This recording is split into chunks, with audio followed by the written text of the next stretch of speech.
Well, hello, and welcome to my very messy closet that is full of clothes that I never wear. I bought them thinking, yeah, I'll be this person. But it turns out, no, I'm not that person. I never was, and I never will be. It's time to face the facts, Emily. You're not that person. You never were. You only bought this because you wanted to be somebody you're not. But this is who I am, William.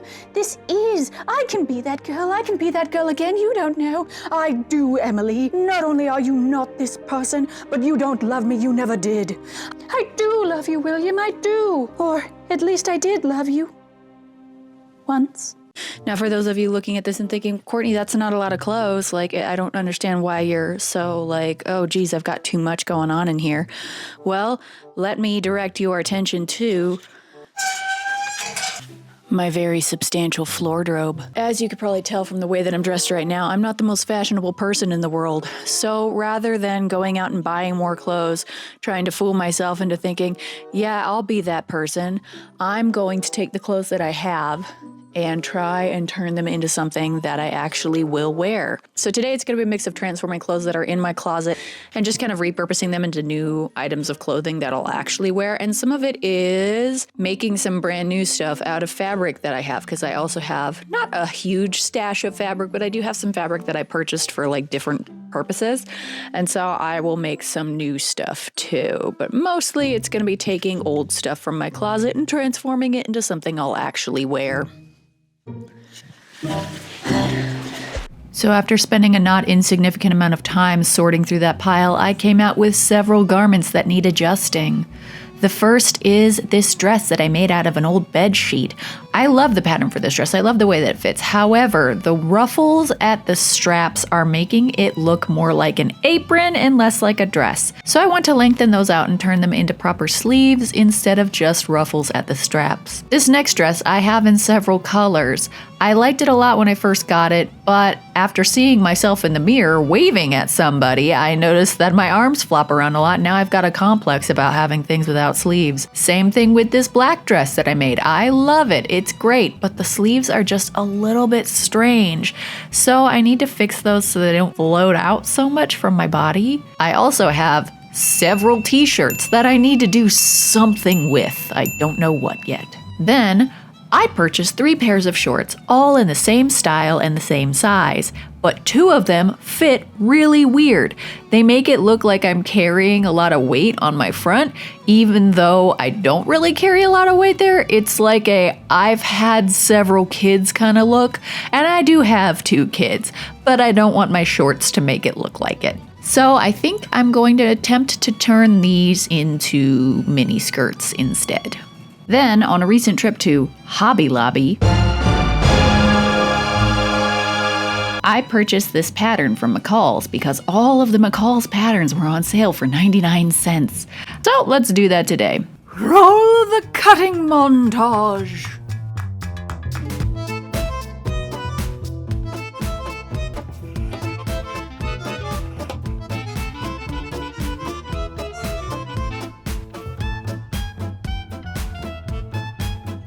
Now here's a little pro tip. When working with feasible interfacing, make sure the part with the glue is facing the fabric and not the ironing board. Go.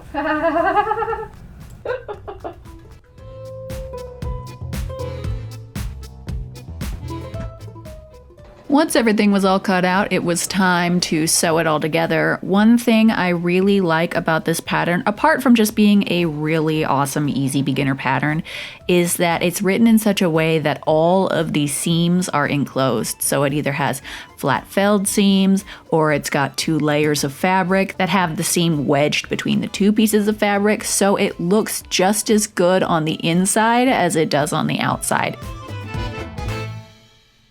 You know how the TikTok algorithm is kind of known for getting a person right? TikTok actually got me almost completely wrong.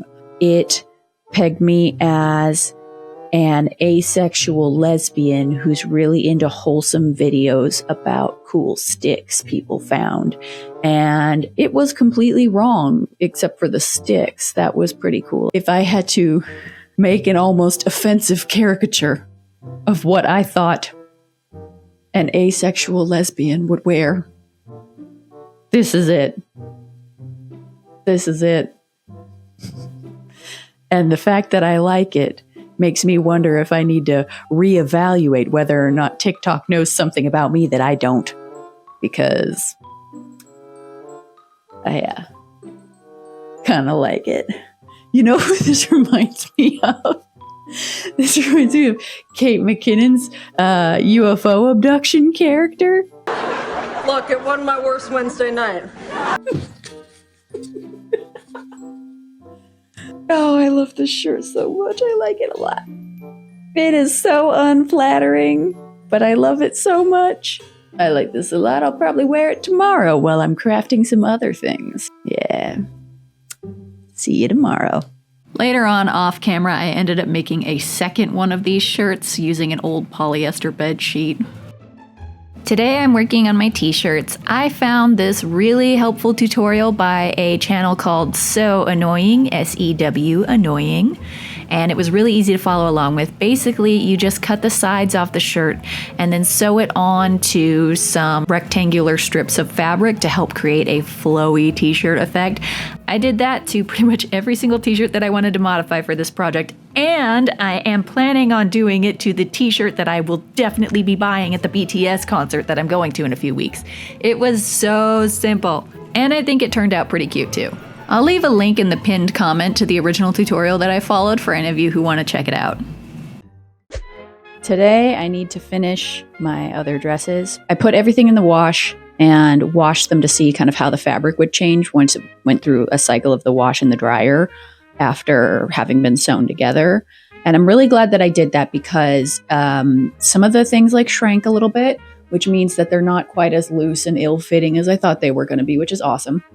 And so that means I don't need to make any changes to the actual sizing or anything like that. So for the black dress, really all I need to do is figure out what the heck's going on with the sleeves. Let's do it. For the black dress, I decided to just turn it into a bubble sleeve by attaching a flat strip of fabric onto the bottom of the sleeve to make kind of a cuff situation. That was pretty quick and easy to do, and it only took me about an hour. Then it was time to add some flutter sleeves to the green dress. The way I did that was I just kind of draped some muslin onto the existing dress and then cut it out in a way that I thought looked good. I didn't really have a pattern or anything like that. I just kind of was eyeballing it and seeing how it would look. Then I took my muslin pattern and cut out the sleeves using the remaining portion of the green bed sheet that I made the original dress with. This part looked quick and easy, but it actually took almost all day to do.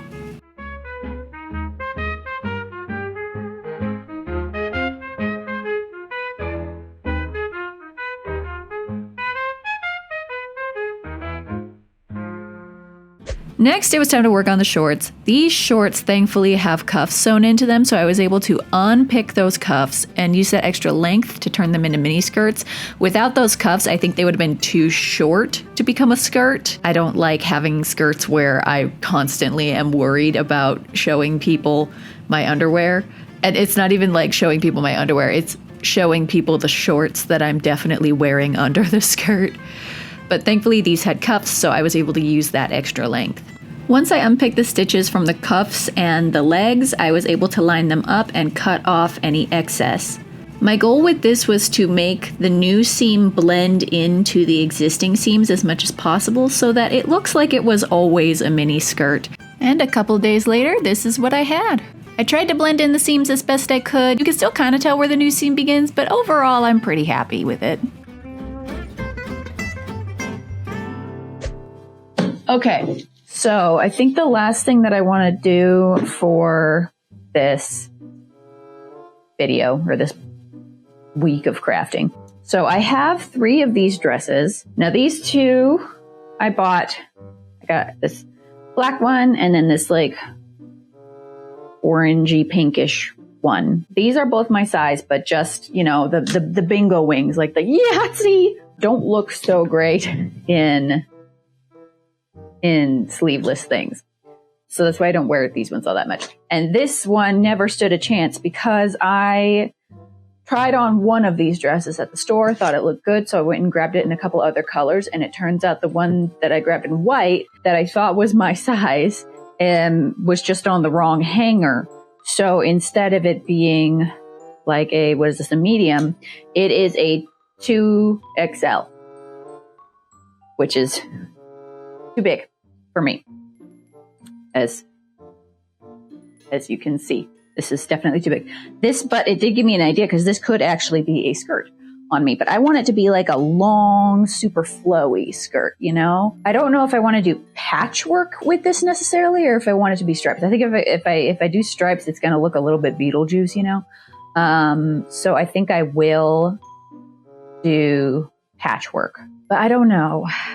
Patchwork is such a pain in the ass. But yeah, I want like a really long flowy skirt because I love me some long flowy skirts. Long flowy skirts are basically just crotchless yoga pants. Like you can wear them and they feel super comfortable and you just throw them on and you look put together, but you feel super comfortable. But yeah, that's the plan for now. I don't know how it's going to go. For the sake of saving time, I decided to give up on seam ripping everything and just cut the fabric off the seams.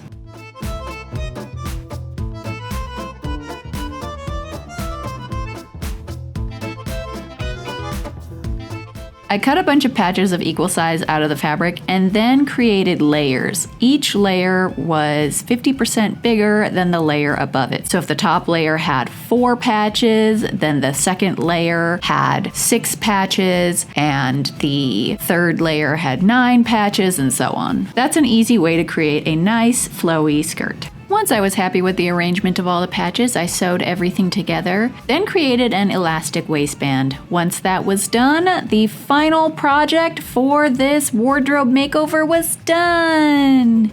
Now here's the big reveal. Okay, out of everything I made, I think this one is my favorite. I made this, I finished this a few weeks ago, and whenever I go out in it, I always get a bunch of compliments. A woman at the gardening store even asked me where I got it, and I got to go. I made it, so that was fun. Okay, so here's the dress. I did manage to get the sleeves, with this little cuff on the bottom. So that helps a lot. For this one, I wish I would have made pockets. The pattern didn't have pockets, and the fabric frays really easily, so I was kind of like, oh, just hurry up and get it sewed before everything frays and falls apart. So I have shorts on under here. It's got French seams, and so, because it frays so easily, I put it with French seams. And because of that, I wasn't confident in my ability to do French seams with pockets. So that'll be maybe something for another time. But yeah, overall, I am pretty happy with how this turned out. It's really cute. All right, so this one I'm a little bit on the fence about because I cut the elastic too large. And so I have a safety pin here in the back. I'm going to have to take out. Ooh, and the safety pin came undone. Safety my ass. The safety pin came undone. Yeah, I did have to put a safety pin in it because it still is a little bit too big. I might just baste something in there for now. I do love me a nice patchwork skirt. It's really comfortable. I like to twirl. I like to twirl. Okay, so here are the black shorts that I turned into a mini skirt. It is a little bit short, but yeah, I'm pretty happy with how this turned out because a lot of times when I see tutorials or things like that where people are turning shorts into a skirt or pants into a skirt, there's always some weird little voop situation, like a little 7 looking kind of thing where they took the part of the pants that goes in to your thighs and they just unpicked that and then just laid it flat over the top. So it's got that little divot in there. I don't like that. And so I was pretty happy that I was able to do this without that little divot. I also made a second one of those kind of tops, my elementary school art teacher looking top. Okay, so I did this to 3 of my t-shirts. I was going to do it to more of my t-shirts, but then I was like, that's too many t-shirts with this going on. But yeah, I like how this turned out. I like a nice loose top. You might have noticed. Anyway. Yeah. I did it to my Sailor Moon shirt too, and I wasn't able to get the entire graphic on there when I cut it, so it just says Sailor Moo. Which reminds me of Cow and Chicken, for any of you who remember that show. This is the other skirt. And then this is the last of the t-shirts that I did. This is my Hello Friends and Enemies and also BD Wong t-shirt that I got from the Perhaps It's You podcast merch collection. R.I.P. Perhaps It's You podcast. You will be missed. But yeah, they used to start their show with Hello Friends and Enemies and also BD Wong. So yeah, I wanted to keep this shirt and turn it into something. So I used the same fabric that I used for my other dress, just on the sides, which is really nice because I had just a tiny bit left over from the dress. And so this was a good use of it. So now I don't just have, because before I had just this much left and it, wasn't really enough to do much with. This thing is covered in a bunch of little fuzzies. Okay, probably from just being on the carpet while I was ironing it. Yeah, I'm really happy with how this turned out too. Again, I'm happy with how everything turned out. I think it looks a lot better with a more substantial sleeve. I think, yeah, the way to go with this was either more sleeve or just straps, like no sleeve. Yeah, more sleeve, no sleeve. That was the way to go. Because before it just kind of looked like I was wearing an apron, like a frilly apron, but this actually looks like a proper dress now, which is nice. I really like this pattern a lot. I made a second one in like a different material, like I made it out of a linen type material. I will probably make a third one of these dresses, and if I do, I will build in a bra because it has this tie in the back, and I don't want like a bra, being visible in the back. You have to wear this with like a sticky bra. I don't like the sticky bras because they just, you get weird, sweaty, and gross. But yeah, that is everything I made for my spring, summer wardrobe. Now, as I've said before, I'm not cut out for OnlyFans, so if you like this video, please make sure to give it a big thumbs up and subscribe to my channel because this is the best I can do. Thanks for watching, and I'll see you next time. Bye!